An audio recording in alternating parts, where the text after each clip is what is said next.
जाला कबो सुन रे सबके। हे बाबू सुन बुझत बाहरे तू अपने आप के, छेड़ल न जाला कबो सुन रे सबके।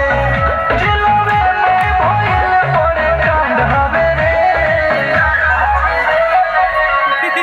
पेपरों में भइल रिमांड हवे रे, ठाकुर खातिर नमवे बरांड हवे रे। पेपरों में भइल रिमांड हवे रे, ठाकुर खातिर नमवे बरांड हवे रे।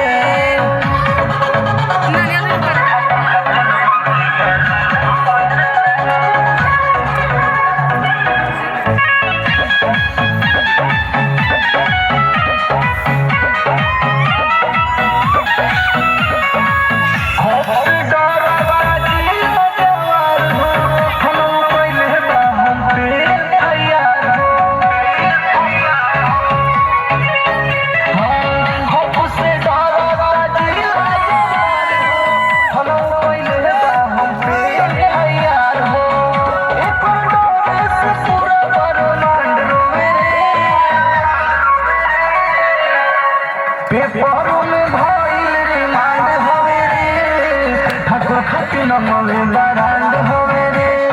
पेपरों में भइल रिमांड हवे रे, ठाकुर खातिर नमवे बरांड हवे रे।